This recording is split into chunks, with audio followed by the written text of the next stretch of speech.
बाकी भाई देखो बाइक रेंटल के भी यहाँ पे है काफ़ी सारे, एक्सपल्स मिल रही है, स्कूटी भी मिलती है। एक्सपल्स का प्राइस है 1500 रुपये पर डे। एंड ये भाई फ्रंट साइड है, देख सकते हो आप, 30 फीट ऊंचा जो है वो बुद्धा स्टैचू है और ब्रोंज से बना हुआ है। एंड ये मोनेस्ट्री ना पूरे इंडिया की सबसे बड़ी मोनेस्ट्री है। जी हाँ भाई, पूरे इंडिया में इससे बड़ी मोनेस्ट्री कोई भी नहीं है। भाई आंटी जी ने तो साफ मना कर दिया, गुस्से में आ गई, छुट्टी का दिन है, मैं नहीं बनाऊंगी। हमने कहा बहुत देर दूर से आए, हमारे एक दिन वेस्ट हो जाएगा, बट आंटी जी नहीं मानी, काफ़ी गुस्से में थी आंटी। भाई मुझे इंडिया में ना सबसे बेस्ट अपनी इंडियन आर्मी लगती है। एक तो अपनी जान की परवाह किए बिना बॉर्डर पे हमारे लिए रक्षा करते हैं, और दूसरी चीज़ भाई जब भी आप बात कर लो बड़े प्यार से बात करते हैं और काफ़ी हेल्पफुल नेचर के होते हैं। तो यहाँ पर आए हम परमिट वगैरह के लिए। ये है भाई तगड़ी मशीन गन, देखना, होए होए, असॉल्ट राइफल कहते हैं शायद से इसे, जहाँ तक मुझे पता है। इनकी भी बुलेट्स देखो।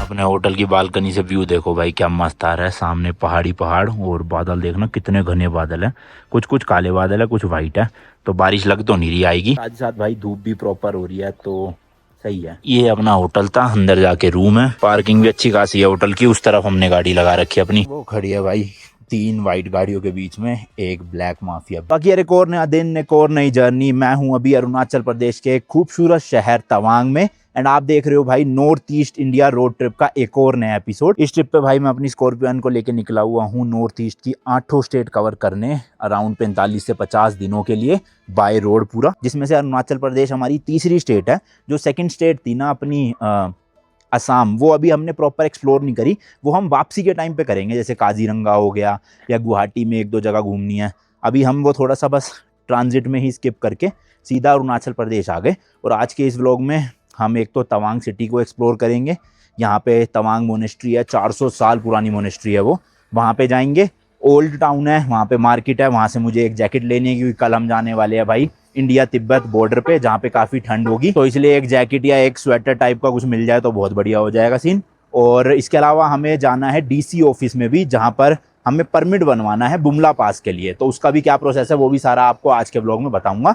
लेकिन अभी फिलहाल ओल्ड टाउन चलते हैं और वहाँ से शॉपिंग वगैरह करेंगे, प्लस कुछ सोविनियर भी देखते हैं और आपको भी दिखाता हूँ कैसा शहर है। वैसे तो ये जो परमिट है ना होटल वाले भी बनवा देते हैं, 1000 रुपये मांग रहे थे, बट लगेंगे काफी कम, और मेरे को पूरा प्रोसेस भी आपको समझाना है, तो मैंने सोचा खुद ही जाके मेहनत करते हैं, वीडियो में भी दिखा देंगे अच्छे से कैसे बनता है, और हमारे तो पैसे बचेंगे, आप लोगों के भी पैसे बच जाएंगे जब आप आओगे। बाकी आज इतनी ठंड नहीं है, आप टेम्परेचर देखोगे 26 डिग्री हो रहा है बाहर का। कल सेला पास पे भाई 10-11 डिग्री हो गया था, और यहाँ पे भी 17-18 डिग्री था, तो अभी दोपहर में धूप है ना, इसलिए थोड़ा टेम्परेचर सही है। बाकी ओल्ड मार्केट की मैंने लोकेशन लगा ली है, हमारे होटल से केवल 8 मिनट की दूरी पे है, 2.4 किलोमीटर।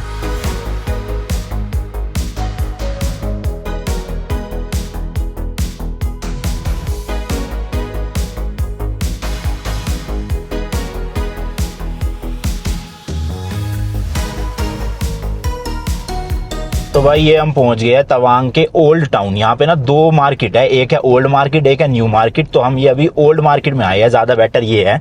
तो अब कहीं भी गाड़ी का मिलेगी पार्किंग वहीं लगा देंगे।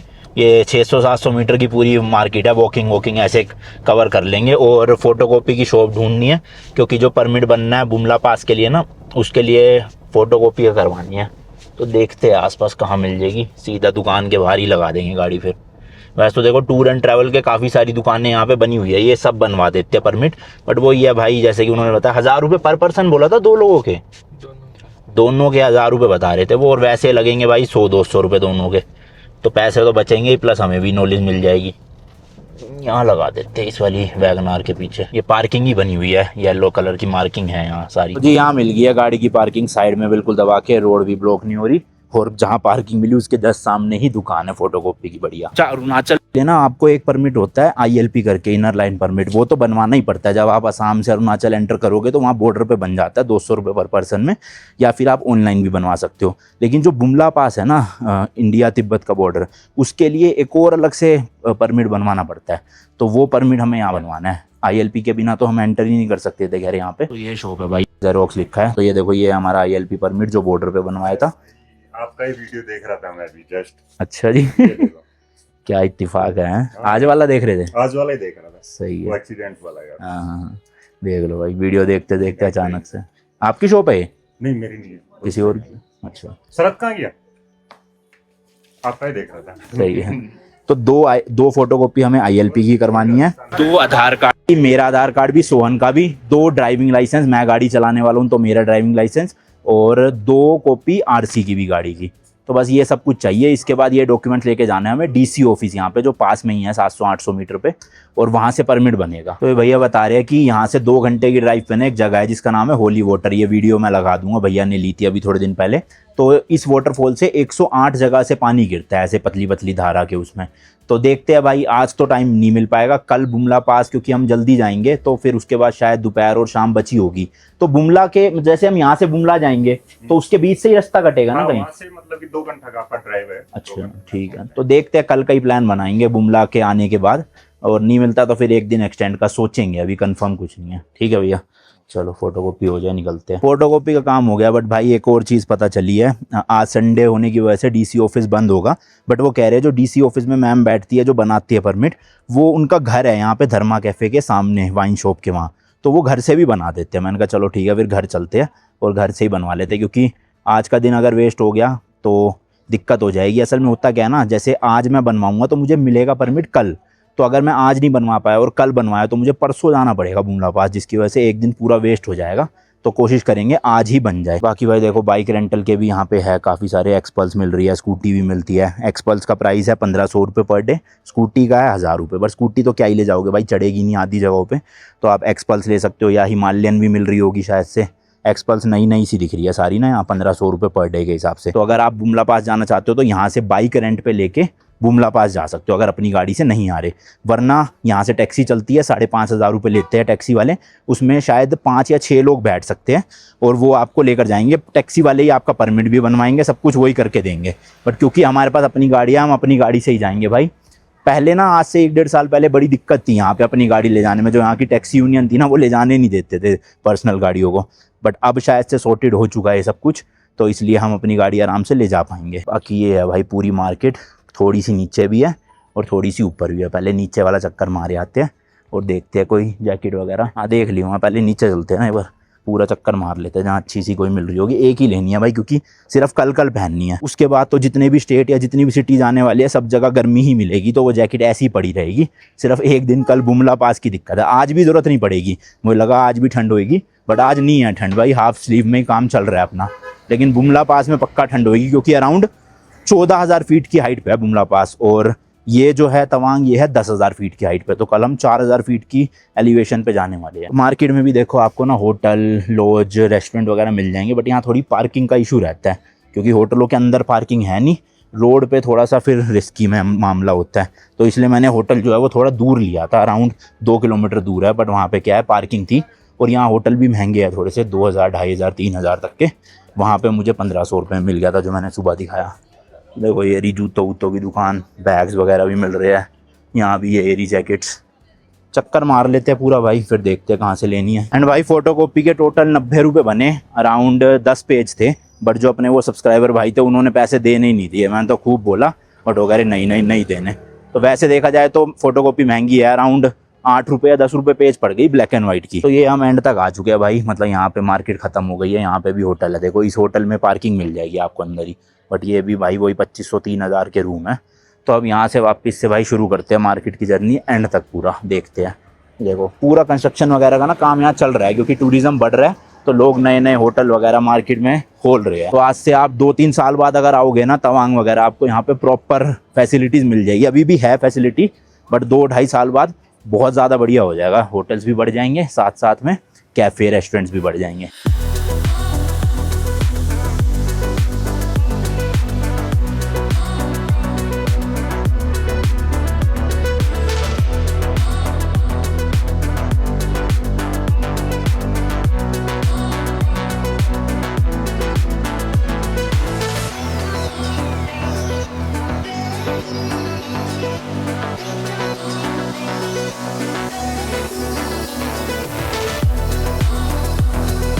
ये देखो भाई यहाँ पे ना ऑक्सीजन किट जो है वो मिल रही है। कई लोगों को बुमला पास में ऑक्सीजन की दिक्कत होती है, तो यहाँ से लेकर जा सकते हो। अब देखो वो तो 14,000 फीट पे ही है। मैं तो मतलब जब हम तिब्बत गए थे तो इतनी हाईएस्ट पे गए थे, मेरे ख्याल 18,000 फीट पे भी गए थे, जो एवरेज बेस कैंप था 18 या 17,500 फीट पे। तो वहाँ भी ऐसा ऑक्सीजन की ज़रूरत पड़ी नहीं थी। तो क्या ही करेंगे, यहाँ थोड़ा सा सांस चढ़ जाता है यहाँ पे चढ़ाई के वक्त, बट वैसे इतनी दिक्कत नहीं। एंड ये देखो भाई बुद्धा जी का स्टैचू है, ये मोनेस्ट्री में ही अभी जाएंगे हम थोड़ी देर में, पहले मार्केट का एक चक्कर मार लेते हैं पूरा का पूरा। बाकी देखो मार्केट के बीच में ही ऐसे प्रेइंग व्हील्स भी लगे हुए काफ़ी सारे, अंदर तो कंस्ट्रक्शन चल रही है, बाहर की तरफ ही है ये।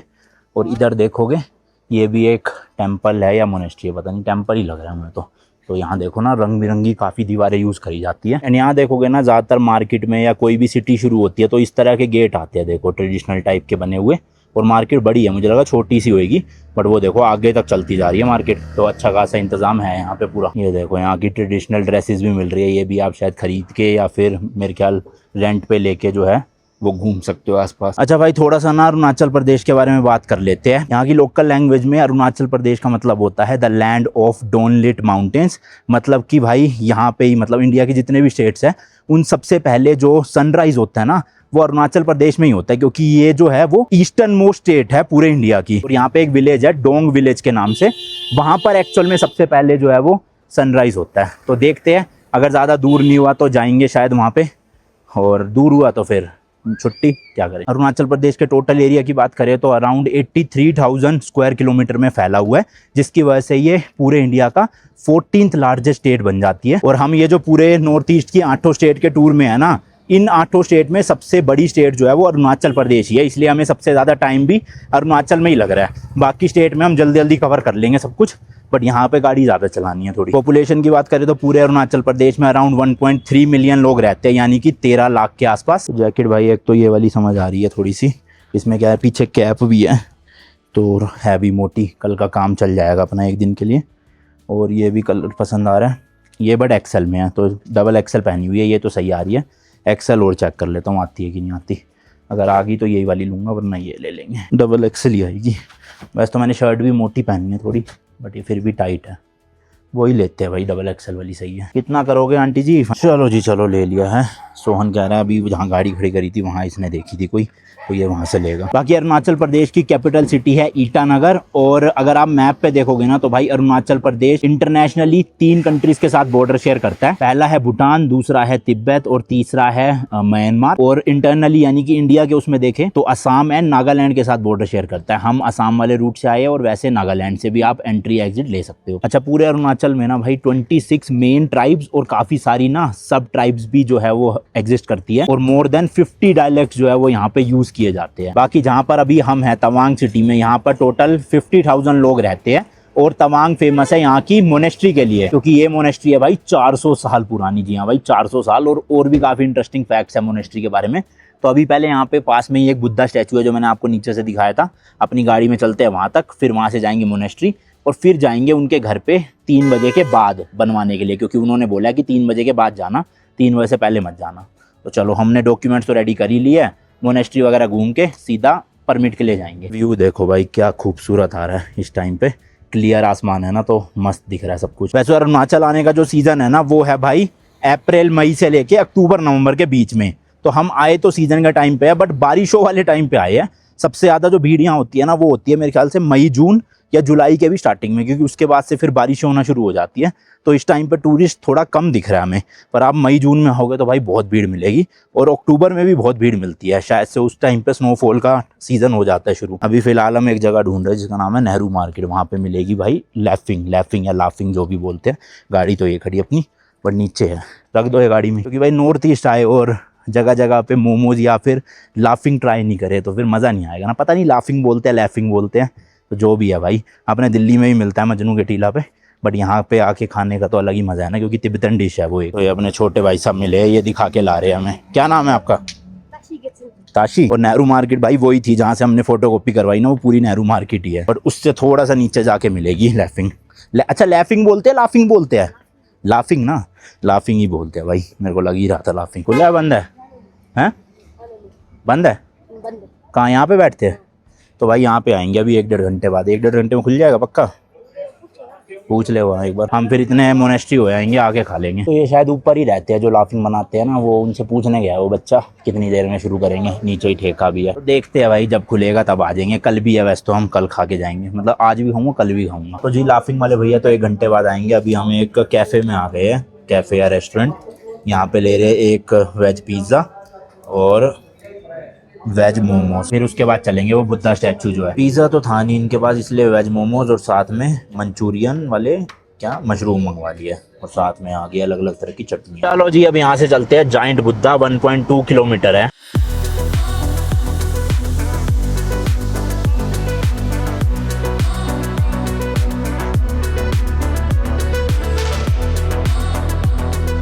लो जी लो पहुंच गए हैं जाइंट बुद्धा। चढ़ाई भाई बहुत ऊंची थी, अच्छा पैदल नहीं आए, हालत खराब हो जाती। ये देखो भाई कितने सारे प्रेइंग व्हील्स लगे हुए हैं, इनको ना क्लॉकवाइज डायरेक्शन में घुमाना होता है, मतलब प्रेयर की तरह होता है। इसके अंदर कुछ होता है जिसपे कुछ मंत्र लिखे होते हैं। एंड ये भाई फ्रंट साइड है, देख सकते हो आप, 30 फीट ऊंचा जो है वो बुद्धा स्टैचू है, और ब्रोंज से बना हुआ है ये, तो काफ़ी लोग आते हैं यहाँ पर भी। चलो देखते हैं, खुला है तो अंदर चलते हैं। भाई मेन गेट तो बंद है हॉल का, पता नहीं क्यों बंद है। अब चलो बाहर से ही देख लेते हैं, मेन वहाँ से थोड़ा ना दूर जाके। एक देखो बड़े वाला प्रेइंग व्हील भी है यहाँ पे। अरुणाचल में ना काफ़ी पॉपुलेशन बुद्धिज़्म फॉलो करती है, इसी वजह से इस तरह के आपको मोनेस्ट्रीज या फिर बड़े बड़े जाइंट बुद्धा स्टैचू दिखेंगे। वहाँ नीचे भी देखो बनी हुई है मोनेस्ट्री एक छोटी सी, ये देखो इस तरह से कार्विंग कर करके कितनी इंटरेस्टिंग चीज़ें बनाई हुई है, मस्त है ना नीचे।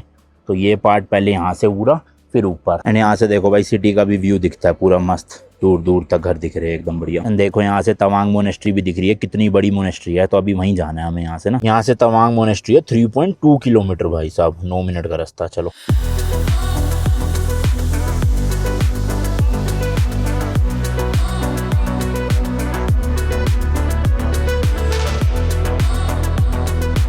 लो जी, यहाँ से जो है वो मोनेस्ट्री की एंट्री है, अंदर ही लगा देना, जितना चली जाएगी गाड़ी भाई ले जाते हैं, जहाँ रोक देंगे वहीं लगा देंगे। फिर ये पूरा कंपाउंड शायद से मोनेस्ट्री के अंडर ही आता है भाई, देखो ना आप, अलग अलग जगह पे छोटे छोटे वो भी बने हुए अलग अलग मोनेस्ट्रीज, प्रेयर व्हील्स। और मेन मोनेस्ट्री अभी 200 मीटर आगे जाके है, जबकि देखो ये मैं आपको दिखा रहा था वहाँ से, ये जितने भी घर वगैरह ना इन सब में मॉन्क्स रहते हैं।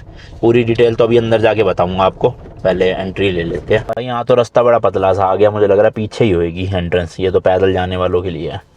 तो देखते हैं, पूछते हैं किसी से, खाली पड़ा है यहाँ पे ना, कोई टूरिस्ट दिख ही नहीं रहा। ये मोनेस्ट्री भी भाई काफी हाइट पे है, देखो यहाँ से भी नज़ारे एकदम मस्त दिखाई दे रहे हैं पूरे वैली के। भैया मोनेस्ट्री की एंट्री कहाँ से है? गाड़ी जा सकती है अंदर? जा सकते हैं ना, ठीक। तो वहीं था भाई वो पतला सा जो रास्ता था ना, मोड़ के वापस ले जाना पड़ेगा। ये है भाई वो रास्ता, इतना भी पतला नहीं है खैर, बट हाँ सिंगल गाड़ी जाने के लायक ही है। तो ये शायद कंपाउंड जो होगा ना मोनेस्ट्री के अंदर का, वहाँ तक चले जाएंगे इस रास्ते से हम पूरा। देखो और हाइट पे जा रहे हैं भाई अभी हम। भाई साहब मस्त जगह है, कई लोग रहते हैं यहाँ पे, मतलब मॉन्क्स जो है वो कई सारे रहते हैं।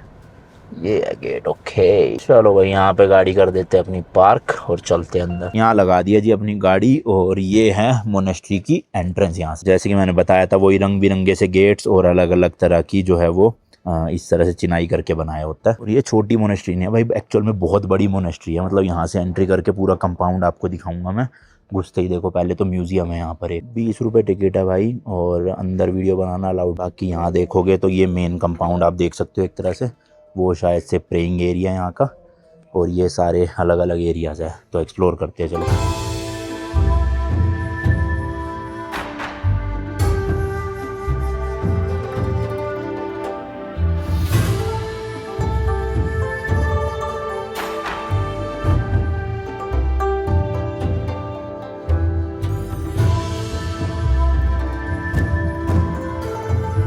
ये मोनेस्ट्री ना भाई 400 साल पुरानी है, अराउंड 17th सेंचुरी में जो है वो बनाई गई थी। एंड ये मोनेस्ट्री ना 6th जो दलाई लामा थे उनका बर्थ प्लेस भी है।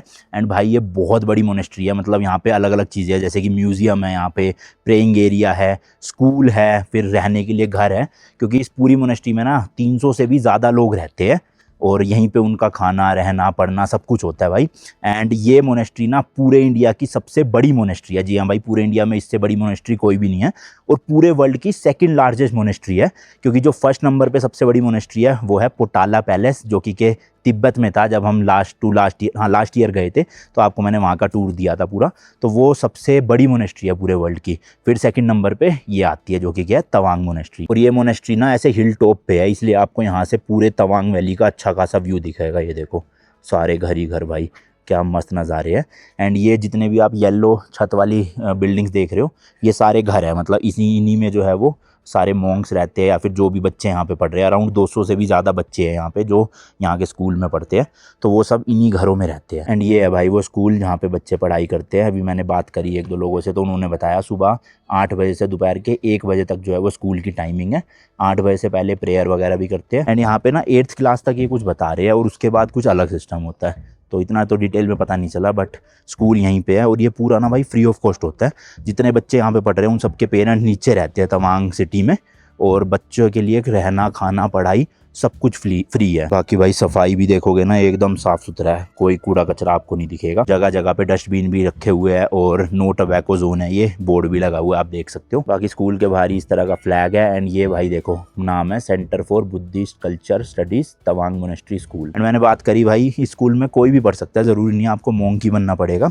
कोई भी आके, जैसे मैं होता तो मैं भी पढ़ सकता था, बट ये वाला जो पूरा है ना ये सिर्फ लड़कों के लिए है। लड़कियों के लिए जो है वो एक अलग ही है उधर जाके।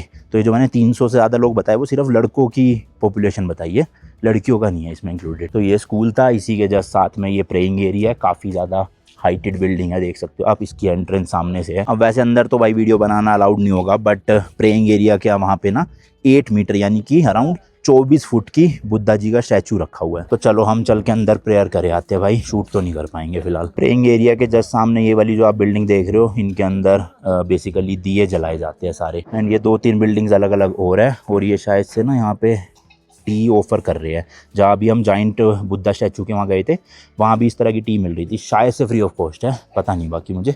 एंड ये है भाई देख लो मेन बिल्डिंग प्रेयर वाली, और कीप साइलेंस एंड लिखा होगा अंदर। फोटो वीडियो अलाउड नहीं है, शायद से होगी तो भाई दिखा देंगे। बाकी यहाँ पे भाई जूते उतार के जाना पड़ता है, इस तरह के देखो रैक से बने हुए यहाँ पे रख देते हैं जूते।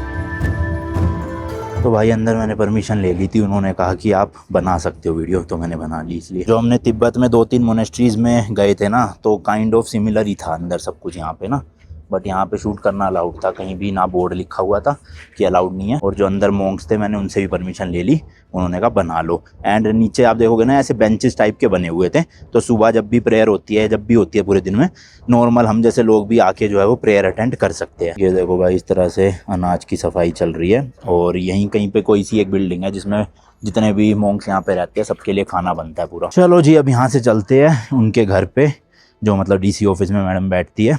आज डीसी ऑफिस बंद है तो घर ही जाना पड़ेगा।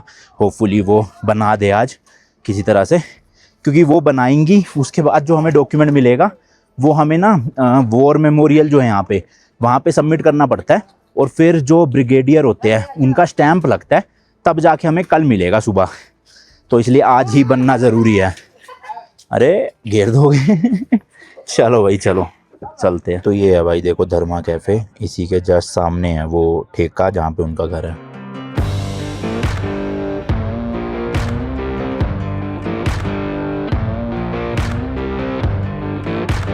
ये है जी धर्मा कैफ़े, यहाँ ठेका तो कहीं नहीं दिख रहा, तो सोहन गया आप पता करने के लिए, क्योंकि बारिश शुरू हो गई। अब ये देखो थोड़ा जल्दी जल्दी काम करवा के होटल ही जाना पड़ेगा सीधा। तो भाई ये बोर्ड आ गया लेफ्ट में अपने धर्मा कॉफ़ी हाउस का। अब इसके सामने ठेका कहाँ है, ठेका तो दिख नहीं रहा। आगे कहीं मोड़ पे बता रहे हैं भाई, देखते हैं। हाँ वाइन शॉप तो ये रही भाई, यही वाला घर होगा शायद से, फिर या तो ऊपर या उससे ऊपर, देखते हैं। भाई आंटी जी ने तो साफ मना कर दिया, गुस्से में आगे की छुट्टी का दिन है, मैं नहीं बनाऊंगी। हमने कहा बहुत देर दूर से आए, हमारे एक दिन वेस्ट हो जाएगा, बट आंटी जी नहीं मानी, काफ़ी गुस्से में थी आंटी। कह रही कल आना, कल बनाऊंगी वहाँ पे। बाड़ी का बोला उस टाइम बोला, अरे वो उनको लगा भाड़े का लेके आया हूँ, मेरी टैक्सी है, मतलब मेरी। मैंने कहा टैक्सी नहीं, पर्सनल गाड़ी है। फिर कहती है भाई है तुम्हारा, मैंने कहा भाई नहीं है, काम करता है साथ। पता नहीं भाई क्या है। चलो अब एक ट्राई और मारते हैं, जो वॉर मेमोरियल है वहाँ जाके पता करते हैं, अगर वो बना के दे देंगे तो बढ़िया है, वरना फिर अब एक दिन एक्स्ट्रा वेट करना ही पड़ेगा। क्या भाई 3.5 किलोमीटर है वॉर मेमोरियल, 11 मिनट की ड्राइव। चलो वैसे तो देखो यार उनकी ऑफिशियली छुट्टी है, तो हम ऐसे ज़बरदस्ती तो बनवा नहीं सकते, अपने इच्छा से वो बना देती तो ज़्यादा मतलब देर का कुछ प्रोसेस था नहीं। उनके पास एक फॉर्म टाइप का होता है, बेसिकली उसमें स्टैम्प भी मारना है, एक छोटा सा, हार्डली 2 मिनट का काम था शायद से। पर ठीक है भाई, सबकी अपनी चॉइस है, अब जाके वहाँ पे रिक्वेस्ट करते हैं अगर डायरेक्ट ही बन जाए तो, या फिर देखेंगे होटल वालों से बात करेंगे, वो 1000 रुपये मांग रहे थे, वो कैसे करवाते हैं। अब वो मेरे को लग रहा है करवाएंगे तो इन्हीं से ही ना। तो अगर उनके कहने पे इन्होंने बना दिया तो ये तो बहुत गलत बात हो जाएगी कि हमारे कहने पे बना नहीं रहे और जो होटल वाले हैं उनके कहने पे बना दिया। तो पता करेंगे ये भी ज़रूर, अगर नहीं बना ना होटल वालों को देंगे 1000 रुपये और कहेंगे आप बनवा के दे दो हमें। तो भाई वॉर मेमोरियल कहीं ऊपर और पार्किंग है इतनी नीचे आके, तो यहाँ खड़ी करके जानी पड़ेगी। अब पता नहीं वहाँ शूट करना अलाउड होगा कि नहीं, पूछ लेंगे, कहेंगे कि कर लो तो कर लेंगे, वरना फिर आप नहीं देख पाओगे कुछ। तो जी ये पहुंच गए हम वॉर मेमोरियल, एक सामने है बिल्डिंग ये और एक इधर की तरफ से है। तो टिकट ले लिया 70 रुपीज़ पर पर्सन है, 2 लोगों के 140 रुपये। तो पहले इधर चलते हैं, ये वाला अंदर अलाउड है ना वीडियो बनाना, अलाउड है अंदर वीडियो बनाना, चलते हैं। I saw the city passing by my window. Was in the crowd but I felt so alone. Looked at my phone like every other second. My future was blurry and numb. A tunnel where there's no light. Oh, but then you came and sat right next to me. Your eyes, they glowed and filled me up. We had never met before that time, but I just knew. तो यहाँ देखो पूरी ना story भी लिखी हुई है तवांग से रिलेटेड, आप पॉज करके पढ़ लेना पूरा कि किस साल में कैसे कैसे क्या क्या किया था। तो ये म्यूजियम ना बेसिकली जो मेजर बॉब खैथलिंग थे ना उनके ऊपर है, उनकी लाइफ से रिलेटेड, या तवांग कैसे इंडिया में जो है वो मर्ज हुआ उसके पूरा डिटेल दे रखा है। देखो उनकी पूरी वो है, बचपन से लेके ना स्टूडेंट लीडर थे, फिर उसके बाद टीचर भी बने, फिर सोल्जर बने, देन पॉलिटिशियन भी बने, एडमिनिस्ट्रेटर 1951 से 62 के आसपास की है, फिर फ्रंटियर ऑफिसर, फिर लीडर, फिर डिप्लोमेट, एंड ये थे। बाकी यहाँ पे आप देख सकते हो अलग अलग मेडल्स भी रखे हुए हैं जो उनको मिले थे उनकी सर्विस के दौरान, जैसे कि एक ये देखो भाई पद्मश्री भी मिला था उनको 1957 में। तो ये पूरा एरिया जो है सारे मेडल्स का ही है यहाँ। देखो तवांग इंडिया में मर्ज होने के 11 साल के बाद 1962 में इंडो चाइना वॉर हुआ था, और उस टाइम के जो भी चीज़ें थी उसका ये पूरा सेक्शन बना हुआ है। ये उस टाइम के न्यूज़पेपर की कटिंग्स है, देखो अक्टूबर 1962 की, 21 अक्टूबर, 22, 23, 24, 25 ऐसी करते करते 23 नवंबर तक की। एंड ये वॉर की पूरी टाइमलाइन दे रखी है, डेट और ईयर वाइज आप पढ़ सकते हो पोज करके। बाकी काफ़ी सारे वेपन्स भी है जो उस टाइम पे वॉर में यूज़ हुए थे, जैसे ये देखो भाई 12 बोर की शॉर्ट गन है, लेंथ है इसकी 4.5 फीट की और ब्रेथ है 10 इंच की, देख रहे हो आगे से नोजल कितनी पतली है। इसके अलावा ये मोटार है जो हम कॉल ऑफ ड्यूटी की जो पुरानी गेम्स होती थी वर्ल्ड एट वॉर करके, वैसी गेम्स मैंने बहुत यूज़ करे हैं ये वेपन्स, मतलब गेम के अंदर, रियल में नहीं भाई। और ये एक और शॉटगन पड़ी है सेम, ये देखो भाई ग्रेनेड लॉन्चर उस टाइम का 3.5 फीट लेंथ है इसकी, ये भी यूज़ करा है गेम में मैंने। बाकी इधर कुछ मशीन गन भी रखी हुई है, सेमी मशीन गन है, और ये शायद से वो है कार 98 जहाँ तक मुझे पता है, गेम में मैंने खेली है ना, लग तो वैसी ही रही है पर थोड़ी छोटी लग रही है रियल वाली से, हो सकता है कार 98 ही हो, इसमें जो बुलेट डलती है वो भी है। ये है भाई तगड़ी मशीन गन, देखना हुए हुए असॉल्ट राइफल कहते हैं शायद से इसे, जहाँ तक मुझे पता है। इनकी भी बुलेट्स देखो, SLR है, अच्छा ये, और 2 गन ही है ऊपर। बाकी ये हेलमेट उस टाइम के, वाटर बोतल, और इसे क्या कहते हैं बायोनेट करके है कुछ, मतलब चाकू की तरह है। ये सब चीज़ें भाई 1962 का जो इंडो चाइना वॉर था उससे रिलेटेड है। बाकी अलग अलग टाइप के जो मेडल्स होते हैं उनके नाम है, मुझे पता है, जैसे वीर चक्र के बारे में पता है, कीर्ति चक्र के बारे में पता है, शौर्य चक्र पता है, अशोक चक्र ये रहा, परमवीर चक्र पता है, महावीर चक्र पता है। बाकी ये नीचे वाले जो मेडल्स हैं इनके बारे में नहीं पता, खैर लिखा हुआ है आप पूरा पढ़ सकते हो किस किस उसमें ये दिया जाता है। ये उस टाइम के सारे पोस्टर वगैरह जो छापे गए थे। नीचे बुक्स भी है देखो अलग अलग, यहाँ भी एक गन रखी हुई है। बाकी इंडो चाइना वॉर से रिलेटेड जो भी मूवीज है उनके भी पोस्टर लगाए हुए हैं। ट्यूबलाइट वॉर के ऊपर थी, मैंने तो देखी नहीं थी, सब कह रहे थे बड़ी बेकार है। तो भाई होता है ना, हाँ वो खो जाता है। अच्छा वॉर में खो जाता है, सलमान खान का भाई, तो सलमान खान के सोल्जर होता है? सलमान खान नहीं होता, वो दूसरा जो होता है ना इसका भाई। अच्छा तो उसी से रिलेटेड है, मैंने देखी नहीं भाई अभी। यहाँ देखो भाई सारी ट्रेडिशनल ड्रेसेस और चीज़ें रखी हुई है पुराने टाइम की, अच्छा बना रखा है यार, और 70 रुपये टिकट तो बहुत सही है। ये तवांग में जो बुद्धिज्म है उससे रिलेटेड काफ़ी चीज़ें दे रखी है, ये जैसे 7th सेंचुरी में शुरू हुआ, फिर उसके बाद की सारी डेट्स है। देन ये भाई म्यूजिकल इंस्ट्रूमेंट्स है शायद से उस टाइम के ना, मतलब ये ड्रम की तरह हो गया, कुछ टच नहीं कर सकते किसी भी चीज़ को। ये वो घंटी की तरह होगी, इसे बोलते हैं द्रिलबू। फिर ये अलग अलग और भी चीज़ें हैं, बेसिकली प्रेयर या चैंटिंग के टाइम यूज़ होती है। ये मॉन्क्स की ऑफिशियल ड्रेस जो उस टाइम पे, आज भी काइंड ऑफ सिमिलर ही है शायद से, बस ऊपर की टोपी मैंने नहीं देखी किसी को पहने हुए, बाकी नीचे की ड्रेस तो सिमिलर है। अरे VR लगा रखा है इन्होंने, पर लिख रखा है प्लीज़ डू नॉट टच। तो अभी शायद बंद कर रखा है, पर यहाँ VR में कुछ दिखाते होंगे शायद ये 3D मूवी वगैरह ना। ये पुराने टाइम की अलग अलग तरह की बकेट्स और चीज़ें उठाने के लिए खेती बाड़ी में जो यूज़ होती थी वो सब यहाँ पे रखी हुई है। देखो मेंटेनेंस तो अच्छा है भाई, मतलब बढ़िया बना रखा है, देख रहे हो। और ये शायद से हल है, हल जोतने के काम आता था, गाय या भैंस के पीछे लगा के शायद से। ये उस टाइम की देखो भाई बैम्बू बोटल्स, इसमें वाइन या फिर जो भी पानी वानी रखते होंगे पता नहीं। हाँ ये देखो अल्कोहल और वाटर के लिए, बहुत पुरानी पुरानी चीज़ें है भाई। ये देखो उस टाइम के औजार है, कपड़े, टोपी, झोले, सब कुछ है। ये उस टाइम की भाई हाथ वाली चक्की थी, इसमें कुछ ऐसे डालते थे ऊपर से गेहूं वगैरह और शायद आटा पिस जाता था। ये हॉर्स या फिर याक जो होती थी उसके पीछे मतलब कमर पे लगाने के लिए। यहाँ भी देखो एक वो तराजू है शायद से, हाँ वेइंग मशीन है ये वाली। देख रहे हो कैसे होते थे तराजू पुराने टाइम पे। यहाँ स्टोरेज के लिए जो बॉक्सेस यूज़ होते थे, अलग अलग तरह के बर्तन आपको यहाँ पे देखने के लिए मिल जाएंगे। ये कढ़ाई वगैरह पानी या खाना बनाने के लिए, और इस तरह का चूल्हा होता था, इसके नीचे आग जलती थी। और ये हमने वहाँ भी देखा था ना भूटान में, इसमें शायद से वो बियर नहीं, वो मिल्क वो छाछ बनाते थे कुछ, तो इसके अंदर चीज़ें डाल के ऐसे ऐसे करते थे। टी के भी काम आता था, छाछ वगैरह बनाने के भी लिखा होगा। हाँ ये रहा देखो बटर टी, ये हमने खुद भी यूज़ करके देखा था वहाँ भूटान में, और पी भी थी फिर बटर टी, बड़ा मज़ा आया था। देन ये भाई कुछ वूल के कारपेट वगैरह बनाने के लिए सारी चीज़ें हैं। इधर देखोगे आप भूटान में भी थी ना, मास्क वगैरह यूज़ होते थे वहाँ, और ये ड्रेसेस वगैरह अलग अलग तरह की कितनी सारी है, देखो लाइन से लगी हुई है। ये वुडन मास्क, इसमें से दिखेगा कैसे भाई, छेद तो है, हाँ दिख जाएगा, पर इस तरह की ड्रेसेस थी। तो ओवरऑल भाई काफ़ी अच्छा एक्सपीरियंस है, ज़रूर आना अगर आप तवांग आ रहे हो ना। ये प्रोजेक्टर में उस टाइम की पूरी स्टोरी भी चला रखी है फोटोज़ और वीडियोज़ के थ्रू। अब ब्रोकपा करके कोई कम्युनिटी थी भाई, उनसे रिलेटेड ये चला रखा है। इस तरह से देखो खाना वगैरह बनाया करते थे उस टाइम पे, ऐसे उनके डांस शोज़ होते थे अलग अलग, ये मास्क पहन के करते थे। ये भी मैंने आपको भूटान में बताया था इसके बारे में, मतलब वहाँ तो अलग ट्राइब थी कोई शायद से, यहाँ की ये कम्युनिटी अलग है। चलो जी फर्स्ट वाला तो सारा मैंने देख लिया और आपको भी दिखा दिया है। और बाहर निकले तो बारिश हो गई। अभी सुबह से तो भाई बिल्कुल क्लियर वेदर था, बट एकदम से देख सकते हो बारिश हो चुकी है।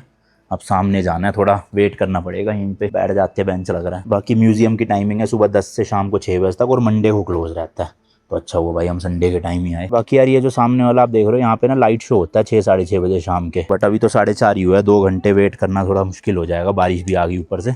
तो गाड़ी के पास चलते हैं पहले, और कहीं घूम लेते हैं, फिर यहाँ आ जाएंगे 6:30। उसकी टिकट अलग है क्या? उसकी कितने की है? 150 रुपीज़ पर पर्सन है उसकी टिकट। चलो आ जाएंगे फिर 6 साढ़े 6। तो ये देखो रास्ता पीछे से है यहाँ पे, और अभी ये पूरा भीगते भीगते जाना पड़ेगा। और वहाँ पे ना एक मूवी टाइप का शो भी होता है, जैसे कई और बॉर्डर्स पे हमने देखा है, राजस्थान में हो गया या एक दो जगह और देखा था मैंने, कारगिल में थी शायद से, मूवी की तरह दिखाते थे। तो जो इंडो चाइना का वॉर हुआ था उसके ऊपर पूरा आधे घंटे का शो है, और लाइटिंग शो भी है।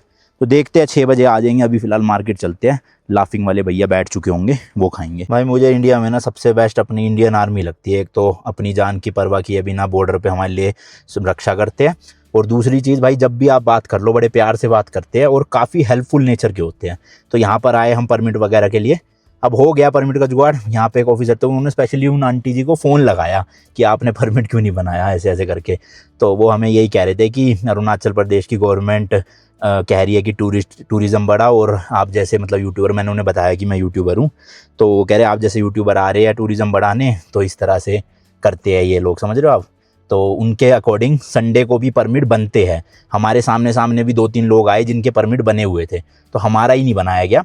और उसके पीछे रीज़न ये दिया गया है कि हम यहाँ के लोकल नहीं हैं, तो जो लोकल होते हैं जिनको ILP की ज़रूरत नहीं होती, उनके लिए वो बना देते हैं अपने घर से भी 3 बजे के बाद।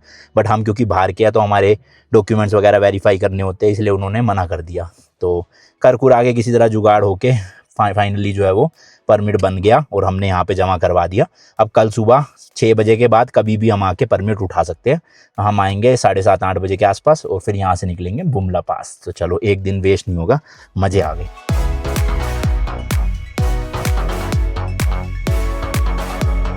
तो भाई वापस से आ गए हैं हम वही ओल्ड टाउन में।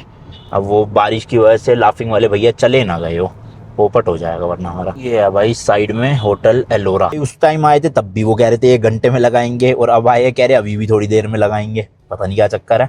बट वो जो लगाते हैं वो आ चुके हैं अपना छाता वाता लेके, तो मेरे ख्याल 15-20 मिनट हमें और वेट करना पड़ेगा। ये देखो यहाँ पे लगाते हैं ठेके के जस्ट बाहर ही। चलो गाड़ी में आराम से वेट करते हैं। तो भाई उन्होंने दुकान तो खोली लेकिन यहाँ पे खाने के लिए नहीं था, वो कह रहे पैक करवा के ले जाओ, तो हमने ये लाफिंग पैक करवा लिया। होटल चलते हैं और वहाँ पे खाएंगे, और ऑलरेडी इतना लेट हो गया, अब वहाँ पे वॉर मेमोरियल वापस तो नहीं जाया जाएगा, होटल ही चलते हैं अपने। भाई यहाँ पे भी 90 रुपए की एक प्लेट थी वेज लाफिंग, और हमने गैंगटॉक में खाई थी, वहाँ भी 90 रुपए की एक प्लेट थी।